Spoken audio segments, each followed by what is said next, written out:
What's up, guys? Welcome to the channel.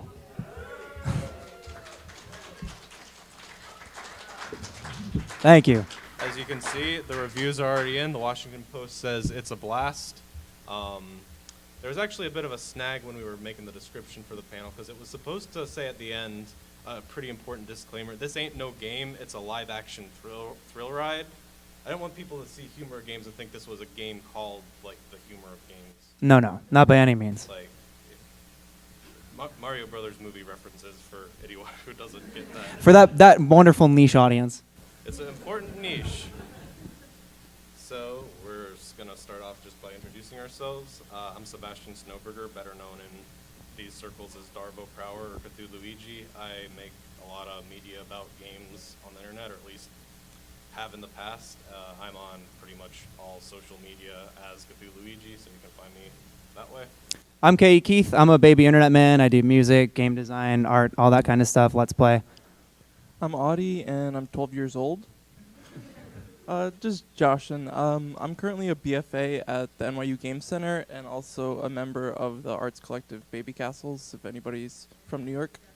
I guess that serves as a good mic check. You can hear all this okay? Yeah, how's our audio? We good? I mean, we did like 4 checks. Yeah. Can we get the mics up a little bit? Is that cool? Test. Okay, well that. Hello? Well, we can talk right better? into them. Yeah. It's about. I can put it in my mouth.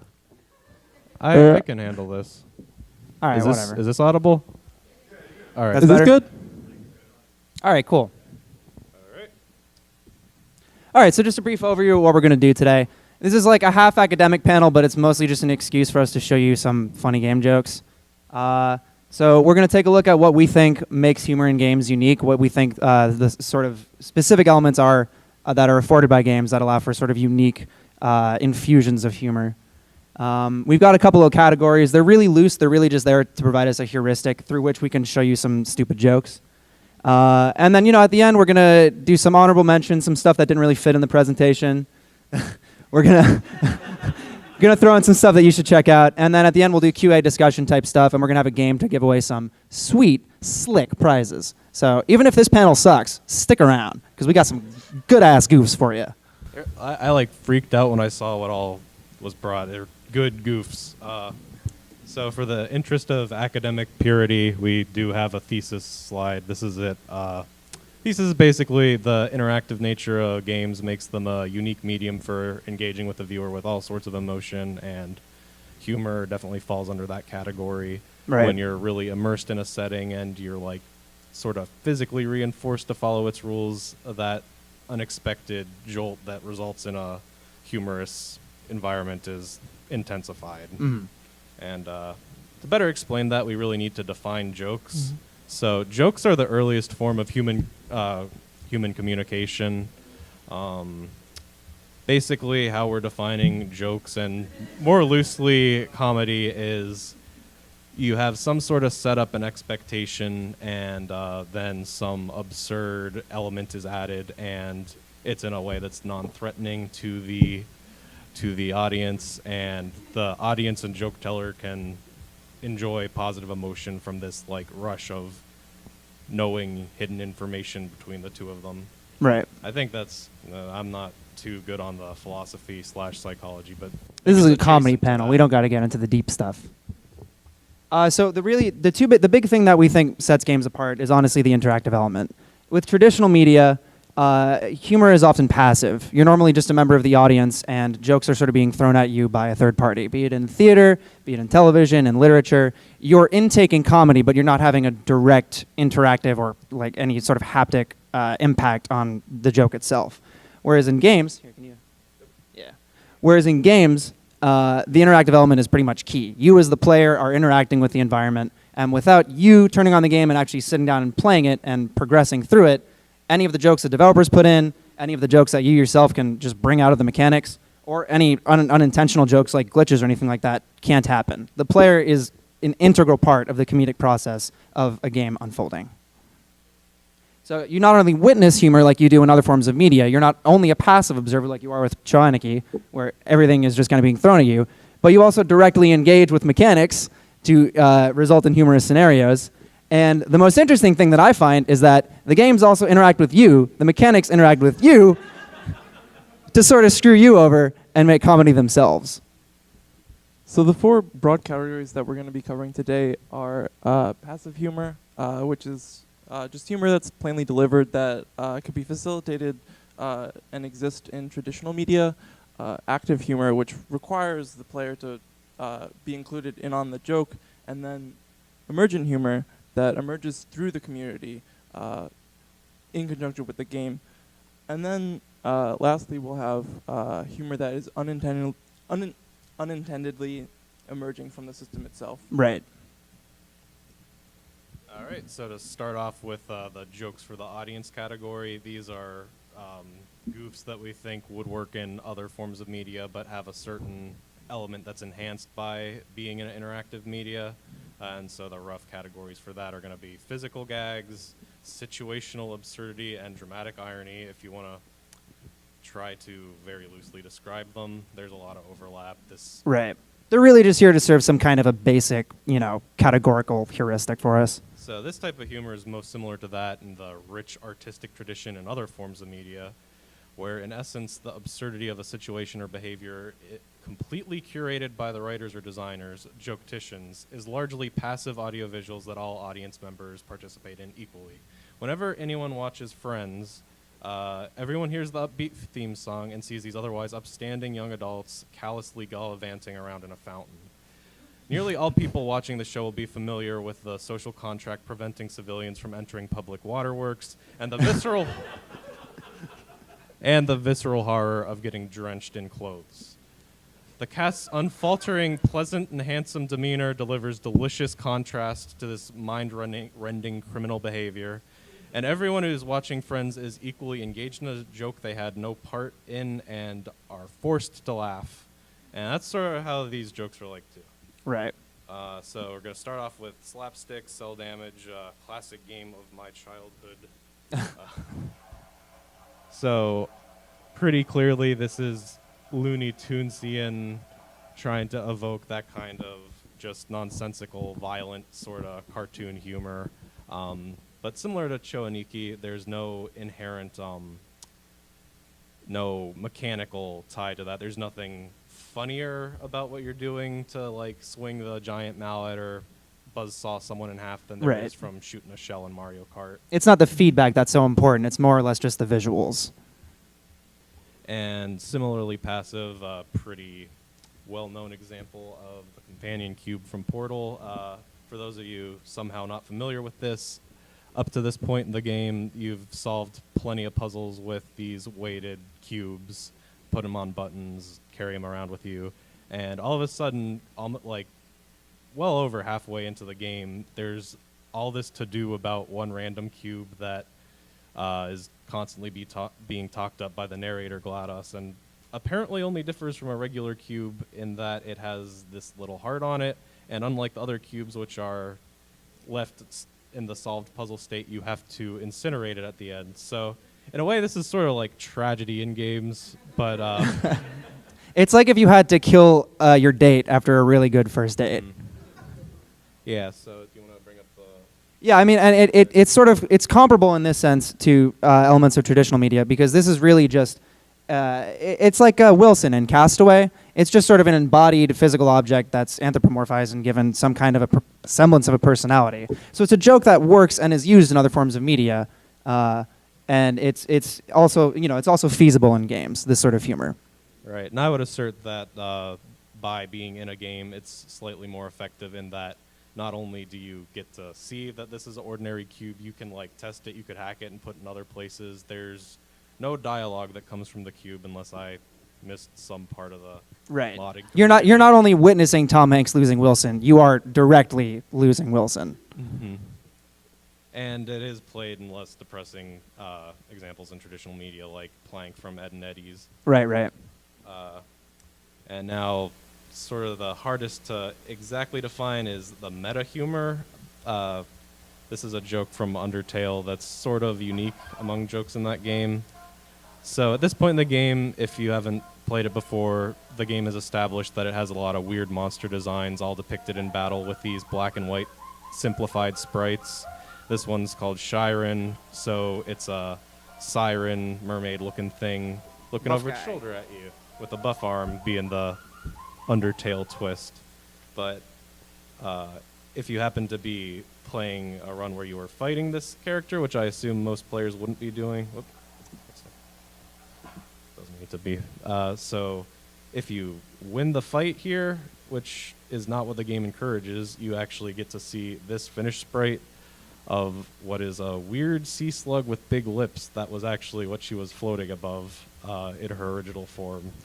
And that kind of like visual unclear situation could work in other media, like if you've ever seen a duck or rabbit optical illusion based on how you're trying to interpret it. But I feel that being in an RPG like this had a really good setup for it, in that you don't see the enemy in the overworld. It's just a random encounter that shows up just in battle, and you get that one pose of it. Right. And then basically you have to find out post-game exactly what's going on with that character. Mm-hmm. All right, so moving out of sort of the passive comedy into the active comedy, which is what we feel games sort of work best with. We feel it's important to sort of just again clarify the difference between the audience and the player. Whereas with the audience, you're just sort of passively intaking humor. The player directly influences the humor. You're directly interacting with it in a way that sort of results in a haptic feedback. Without you, the jokes just can't happen. Yeah, so like when you and your friend both TiVo Seinfeld and are catching up on it, you don't have to ask, oh, did you manage to get the quick time event during the stand-up bit? Because if you do, then George gets promoted to marine biologist and he doesn't have to die. But as it is, there's only one way to interpret, or only one way to view an episode. Right. Thinking about things is definitely somewhat interactive, but that's That's a whole nother ballgame. Yeah, so the rough categories, we've separated this category into our interactive gags, mechanical disconnect, and then just very broadly subverting expectations. Right. So to just offer a brief example of this kind of gag, okay, I can see someone recognize this already. This kind of gag, this kind of gag works in other media. This is a passive example of a gag that we're going to show you an interactive version of. So this is just a famous Japanese prank. It's like a big flash mob. A lot of other places have done this. This guy walking down the street, he's an innocent bystander, so it's not as though he has any real active or interactive relevance to this bit. The bit's going to happen either way. It doesn't matter if it's him walking down the street or someone else. Anybody who walks down this alley is going to get stormed at by this crowd of like dozens of people. But in an example of this kind of bit that works in games and that's interactive is the Cuckoos from Legend of Zelda. I'm sure everyone's familiar, but for those who aren't, in Zelda, the only enemies that you can really influence are, well, enemies. NPCs you can't attack, you can talk to them. But there's these passive creatures called Cuckoos. They're basically just chickens. And they're one of the few things in the game that you can attack that's not going to fight back with you. Well, at least not at first. If you, for whatever reason, sadistically just go after these Cuckoos, they're going to get their vengeance upon you. And at the end of the day, when you take this kind of a bit and you take the flash mob bit, they're really doing the same exact thing. They're both this kind of slapsticky bit where you're just bombarded by elements out of nowhere that you weren't expecting. Except in this case, you're not just a guy walking down the street and it's happening to you. You're bringing this upon yourself. Without you doing this thing, without you fighting these Cuckoos, nothing's going to happen. This bit just doesn't come up. So the interactive element here is totally key for this joke occurring. And this has just been a hallmark bit in Zelda games. It's in all of them. It's in Hyrule Warriors. It's in basically every Zelda game. So it's just become sort of a famous slapstick routine at this point. It's not in the CDI games. Well, nothing's really in the CDI games at the end of the day. So another example of a slapstick kind of thing is in Metal Gear Solid 3. I mean, Kojima's famous for this. Metal Gear is famous for these kinds of things. But if for whatever reason in Metal Gear you open up the menu and you decide to look at your model here, you might realize you can spin this guy around. And some people will think, okay, let me just do this for a while, because why not? You're supposed to use this feature to look at his butt. This is the game. It's pretty much just for the eye candy. Kojima thought, okay, well, if someone's going to do this, what would happen if you did this to someone in real life? And of course, it's going to make you sick. So again, it's a basic sort of slapstick gag that it's not going to happen unless you're there doing this weird thing for no reason, interacting with the game in this very unique and specific way. So without the player there interacting with the game in this form, this bit just can't really happen. It can be shown to you, but there's this added element of humor when you sort of bring it upon yourself and you realize, oh shit, I just did that. Now, both of those slapstick examples aren't like guaranteed things that someone playing the game as intended are going to see. For narrative, that's when this sort of humor is used to engage the player and sort of do world building at the same time with the humor. So in the event you can't completely hear this clip or aren't familiar with it, basically your character is just woken up from a coma. This is the start of the game, and where most games would have a tutorial with what different buttons do, it says space to say apple and speak, and it sort of plays off of being a sequel in this sense, because if you've played Portal 1 or really any game on the engine, you know that space is not going to make you speak or say apple, it's going to make you jump, and that's what happens, and that affects where the direction of the story goes, because this character who hasn't really established themselves as crazy or anything yet sees you unable to speak and jumping to very specific, easy commands. Another example of this from the recent Pokemon games is the Fire Trial. So this is minor spoilers if people are worried about that sort of thing. But basically in the new games, they've replaced the gyms where they typically had archetypical video games, sort of Zelda-y challenges or trivia, with more free-form trials sort of punctuated with Pokemon battles. So for this one, it's a pretty standard spot the differences. These Marowaks do two different dances, and you have to guess which one was different. Right. So let me actually pause it here and explain the way they have it. So we skipped the battle, but if you pick the correct one, it says, oh, you got it right. Now you could battle them. And if you get it wrong, it says, oh, you messed up. Now you have to battle them. And so after that battle, it's like, all right, well, that was round one. Good job. Let's get going with round two. So see if you can spot the difference here. Yeah.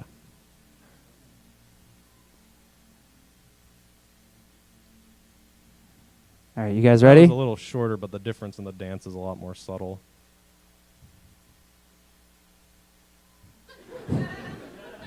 Did you catch it?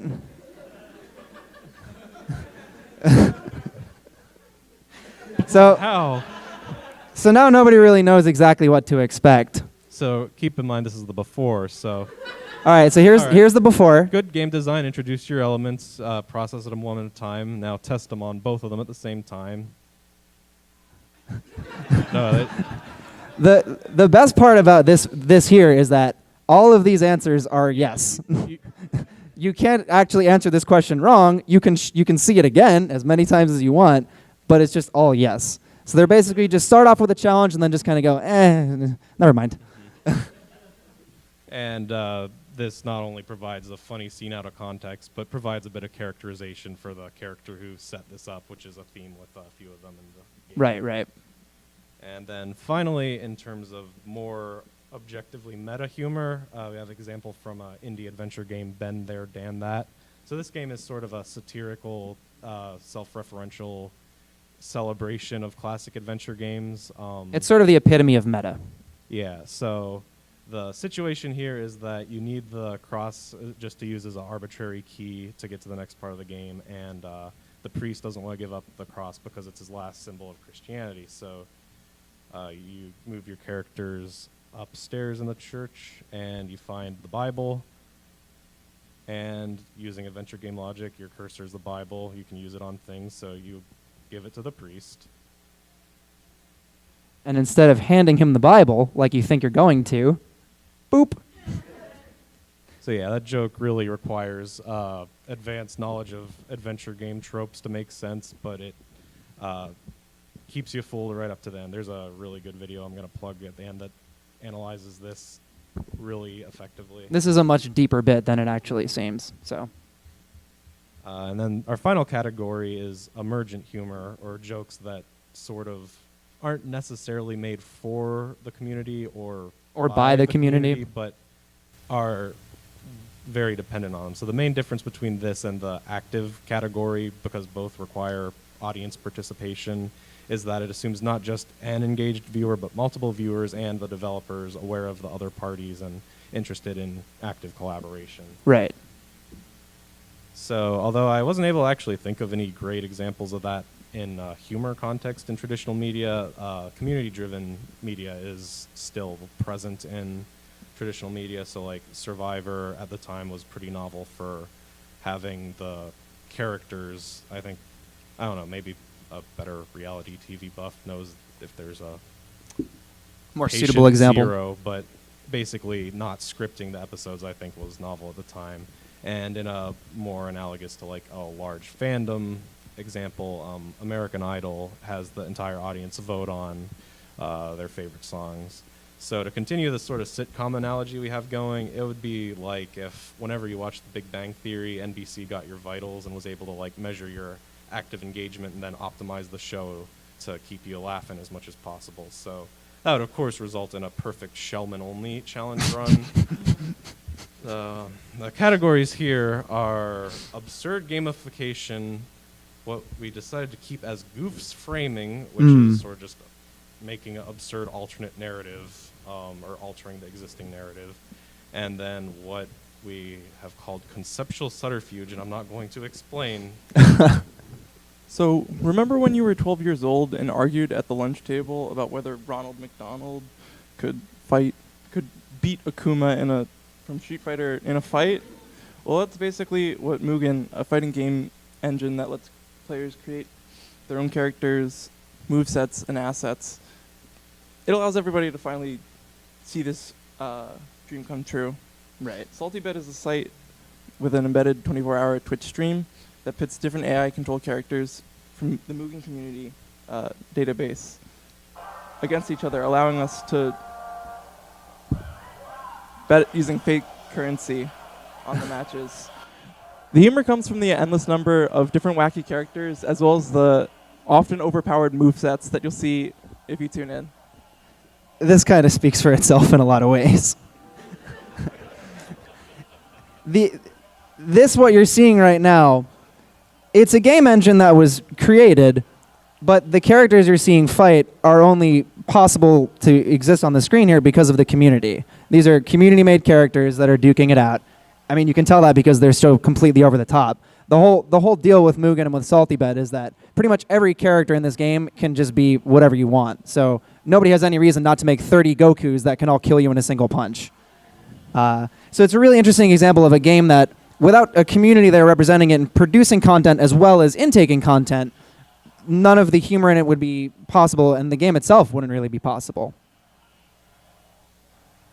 Very intertextual, to say the least. I'm really sort of surprised this video doesn't have Peter Griffin in it somewhere. That's what most Mugen videos I had seen for a while were.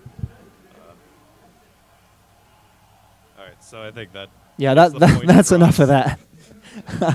So a more recent example of the way that in which that communal and emergent humor can sort of impact a narrative is D.Va from Overwatch. I mean, anybody who's not familiar with Overwatch, it's Blizzard's sort of most recent FPS MOBA type game.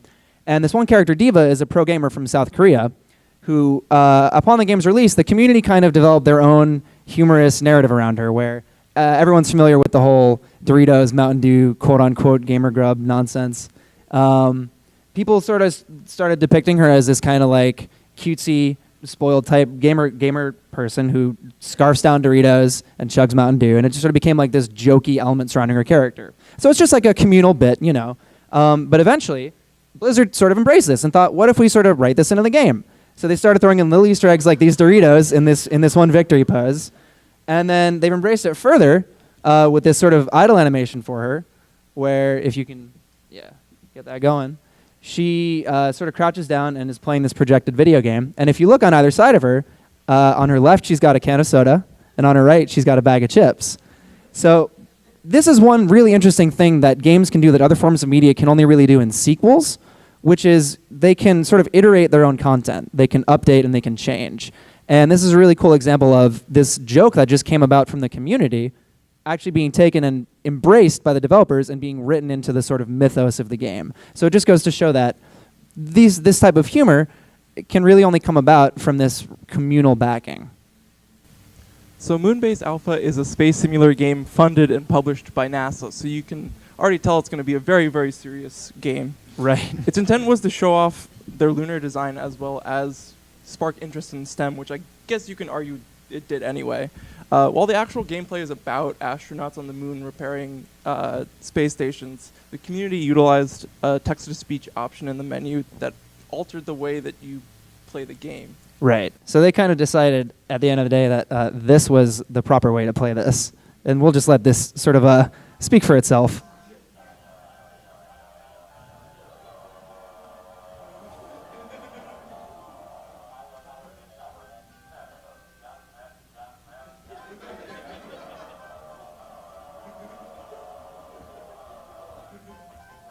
And this is them playing the game more or less as intended. I mean, this is just a feature within it. They're not abusing any scripts or anything like that. Nothing third party. This is just a basic mechanic of this game lets you do this.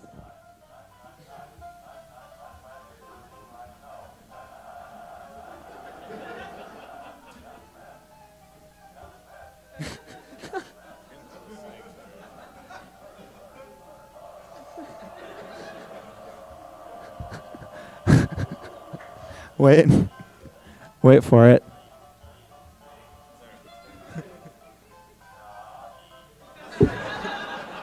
All right. So this is one of my favorite examples, and this is kind of a weird one. I'm going to try to keep this short because I can talk about Dark Souls for hours and hours and hours and hours. But Dark Souls, it's basically just this dark fantasy epic where there's a lot of sort of clandestine information, and you're left to figure out a lot of the mechanics of the game on your own. But everything sort of serves a purpose. Everything has some kind of meaning behind it. So when you're making your character, you can pick an item from this list of different beneficial items that you can either like buff your weapon early or get these Molotov cocktails that can help out in combat. But one of the items you can get is this pendant that says it has no effect. And the developer of the game, Miyazaki, actually recommended people choose this or choose nothing. So right off the bat, the lead developer is saying, you should just take this. And he wouldn't say why. In follow-ups to people asking him, what do you mean? He said, I'm so sorry. Just try this thing out. Try to figure out for yourself what this thing does. So in the year following this game's release, the hardcore community just like did everything they could to figure out what this thing does. They just put it in their pockets and went and hit every single wall in the game to see if having it would make any of them like illusory and have treasure behind them or something. Talking to every single NPC in the game with this pendant. Just trying to do everything they possibly could to figure out what it does. Until about a year in, when they released the first DLC, he finally came out and said, it doesn't do anything. You see, Dark Souls is a game that's designed around it having a community. Like I said, a lot of the information in it is kind of hard to parse. You're left to figure out a lot of things on your own, and it was designed that way because Miyazaki wanted people to go online and talk to each other about it and sort of get together to figure things out on their own. So he figured, if they're all going to be trying to figure all these puzzles out and they're going to be collaborating, what if I just throw in this little prank that means nothing and see if they just eat at it for years? So in a way, it's this genius like way for a developer to play a prank on the community that I've never really seen happen in other forms of media, and I think it's really clever, and it's a really good example of the ways in which games and communities surrounding the games can throw out these really unique bits. It's really cool. Yeah, and honorable mention from the same game, similar idea, is the hint system. A lot of players like to write basically fake hints insinuating like you should try to drop. Go walk off this ledge. There's treasure down there. Or try to like hit a fake wall and get it. Crap. What? Oh my fucking god. All right, let's.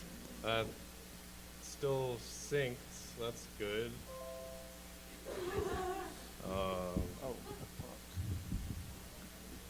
Sorry, hold on. Wow, what a completely unintended way to segue into talking about glitches. I think it's difficult to leave glitches and bugs out of the conversation when we're talking about the complex engineering feats that are in fact video games. Fundamentally, glitches and bugs are blemishes, what designers aim to eventually erase in their perfect worlds. It becomes interesting in a way that humor can redeem glitches. where messy and unexpected things suddenly become incredibly positive and productive. While a lot of comedy gets thrown out the window when in games when player interactivity and agency are mixed together, glitches use this to its advantage. It exists almost as like the perfect non sequitur, the system that allows you to consume the joke that accidentally serves it to you. Skate's kind of the perfect example of this. It has such a rich physics system that it just creates these incredibly unique glitches.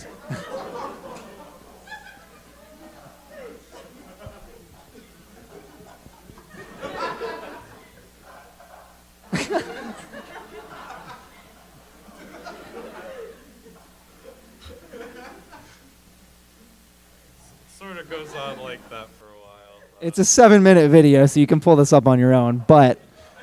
And there's 12 more compilations to go with that. Right. So this is kind of a bittersweet one.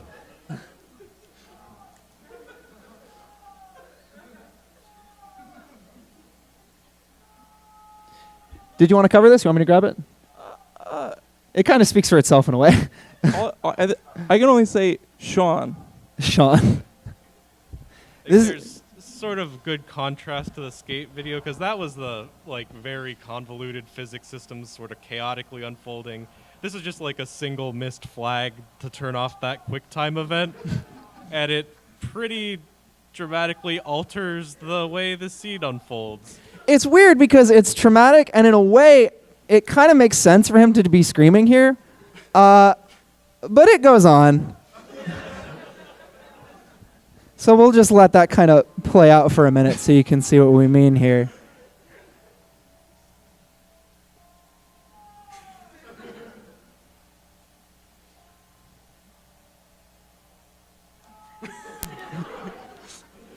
All right.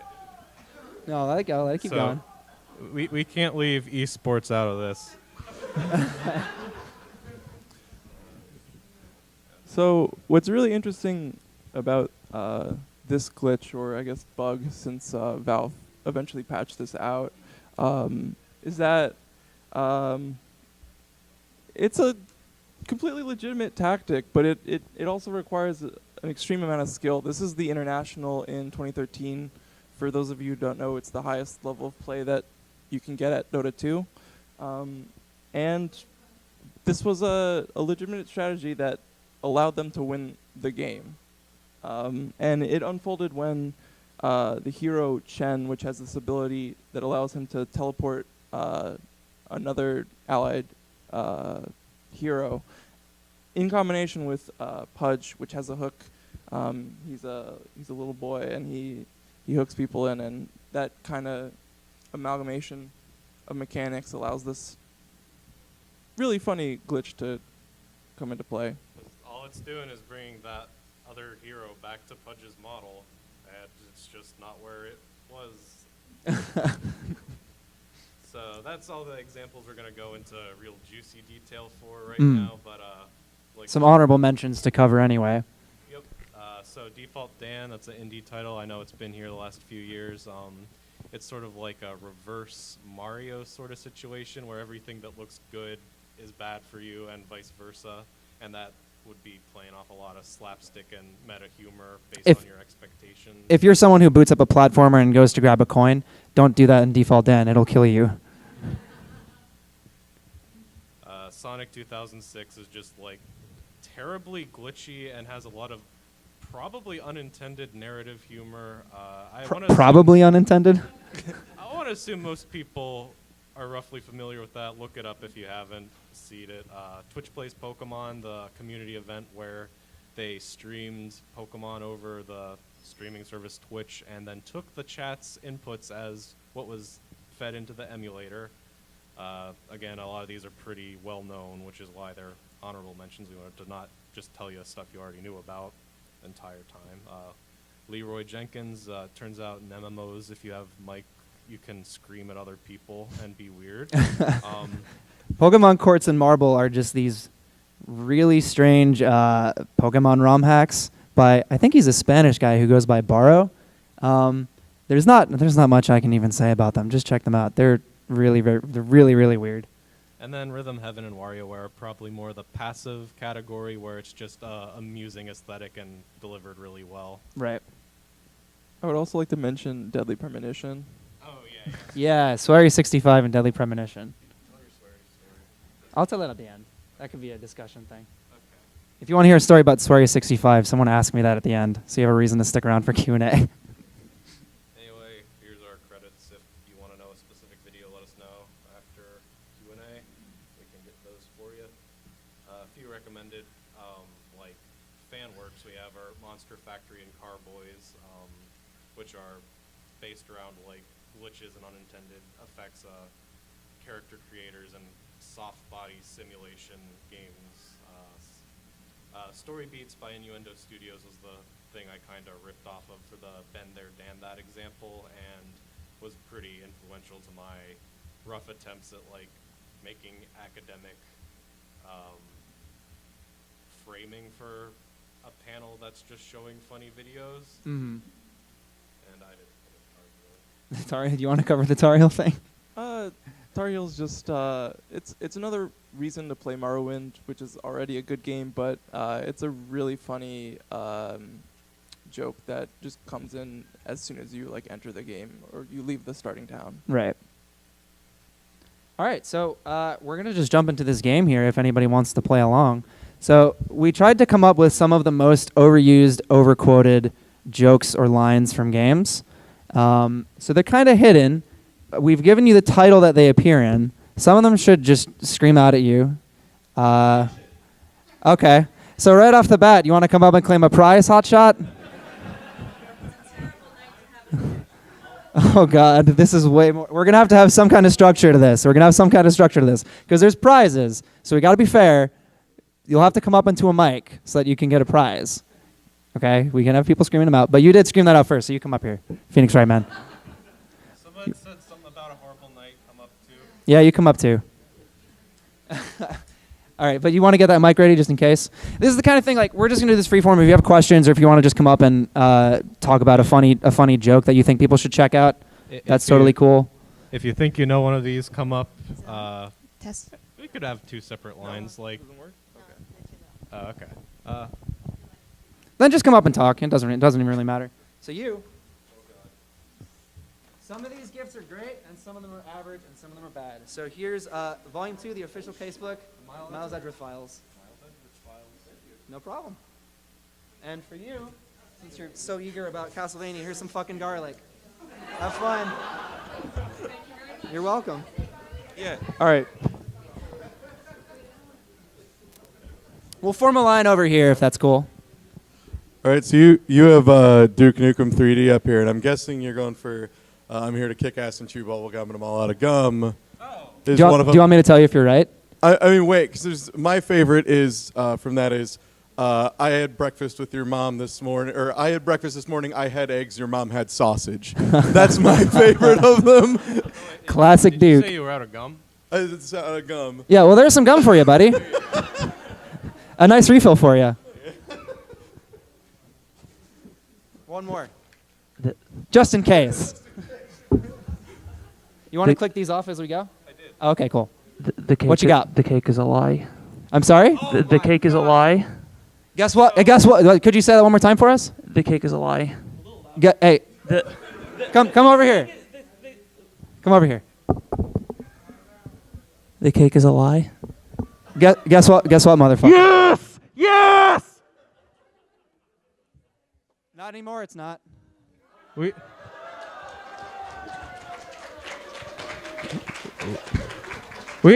were originally gonna have like a full Matilda bit where you would have to eat that entire thing up here and just sit up here quietly with us, but There's an extra joke inside the box ethics written committee. on the cake. oh, I haven't even seen that. That's a secret joke just for you, pal. How's it going, man? What you got? Hello? Hello. I'm going to go with someone set us up a bomb. You're getting there. I think we'll give it to you, though. Can you give me one more from that? I literally cannot remember anything else from that video. Baseball, baseball, baseball. All of our base. I got some bases for you, buddy. Not all of them do belong to you. Now, I'm making an exception today, but it is normally my policy to wear shorts year-round. I like shorts. They're comfy, and they're easy to wear. Shorts are comfy. Yeah. Is that all? Wait, you're not wearing shorts. I think I have to give it to you anyway because the shorts joke is a pretty good joke. This one is kind of one of the grab bag type gifts. It's basically just a bag full of plushes. Do you want me to give you the bag or should I just dump them all on the floor? Whatever feels good, man. Whatever.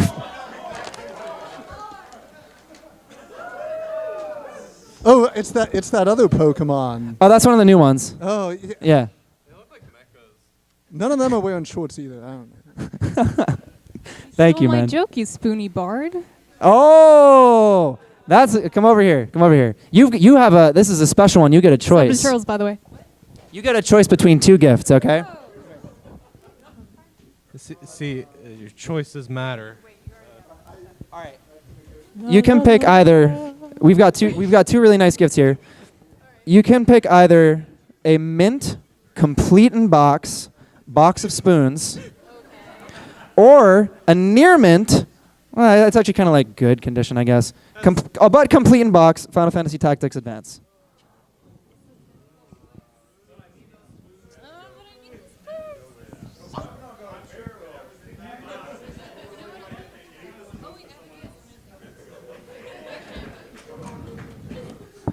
I'll make an exception. Nothing ventured, nothing gained. Thank you very much. Well, I was gonna do. Hold up. I was gonna do the final. How you doing? I'm doing pretty well. You want some water? You good? I'm good for now. Thank You parched? I like your hoodie, man. Nice shirt. You a Mass Effect fan? Yeah. What's your name? Steven. Can I have a handshake? Nice to meet you, dude. I give all you. Yeah. You're a good sport. All right. So now I'm gonna have to think for a minute about what to do. Before I do that, though, I think I need to construct some additional pylons. Oh, I have something you can construct. Here you go. It's not related at all to your sweatshirt.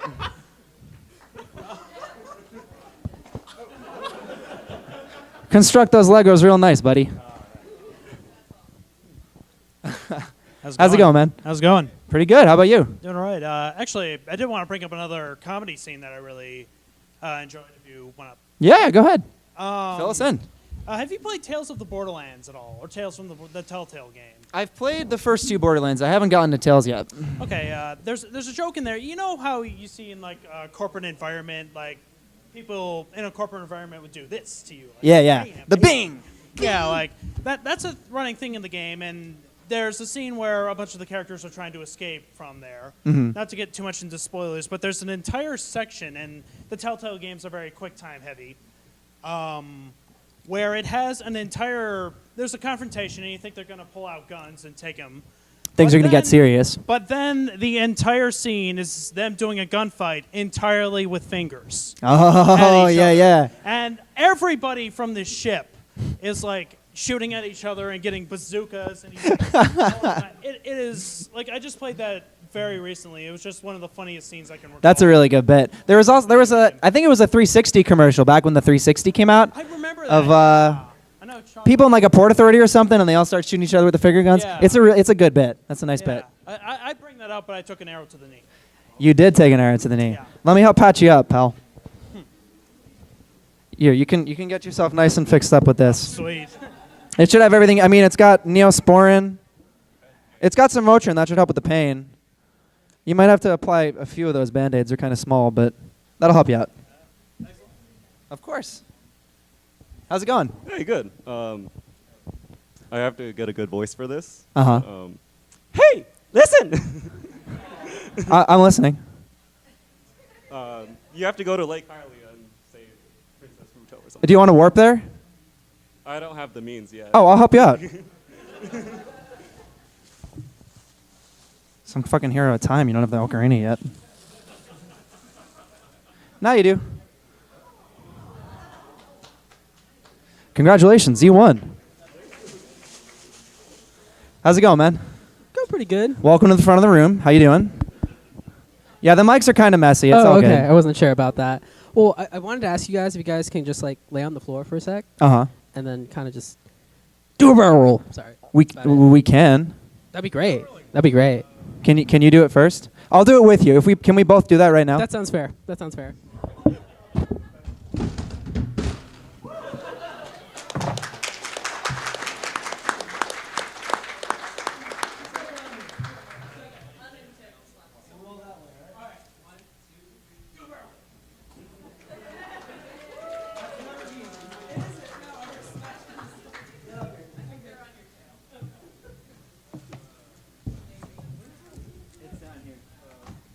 You probably deserve better for this, so I'm sorry. This is kind of a sadistic gift, but Star Fox Adventures on the GameCube.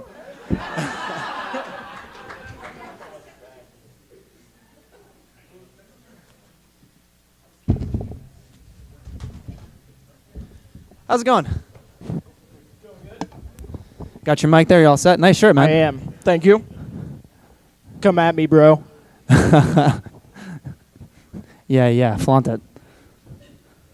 You ready? Uh-huh. Snake. Uh-huh. Snake. Uh-huh.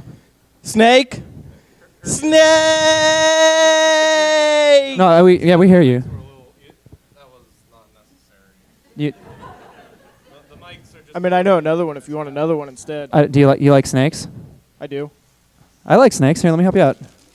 He's got you. Some Haribo rattlesnakes for the snake fan. Ba-doop boop. How's it going? Good. Welcome to the front of the room.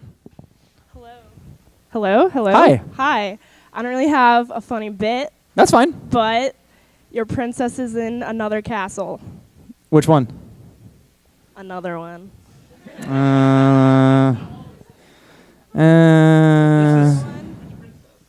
is like. I don't have a prince. My girlfriend's sitting right there. She's not Peach, so. Oh wait, is she the wrong one? That's fair. Do I get it? Do you have children? Are you a mother? Not a mother. Well, guess what? I have a friend here who is a mother, and if ever you're interested in having children, you can consult my friend here. His name's Luigi. You can call him Mama Luigi. Super Mario World DVD.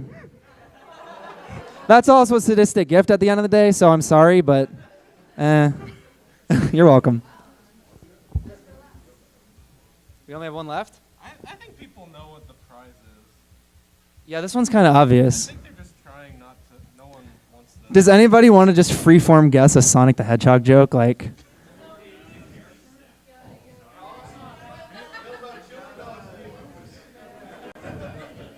the first person to come into the front of the room and say it gets the gift. Have some faith in yourself. We're sitting on a panel. We're nervous too. Yeah, come here. How's it going? Rolling around at the speed of sound. That's good enough. That's from an well, I mean, some people will tell you it's good, some people will tell you it's bad. I'll probably tell you it's both. I'll take it though. This is kind of the final sadistic gift, so again, I'm sorry, but Sonic 06. It's a beat up, dirty copy. Hope you like it. It's a very smart game. That's really all we got, folks. I hope that was fun. Thank you very much.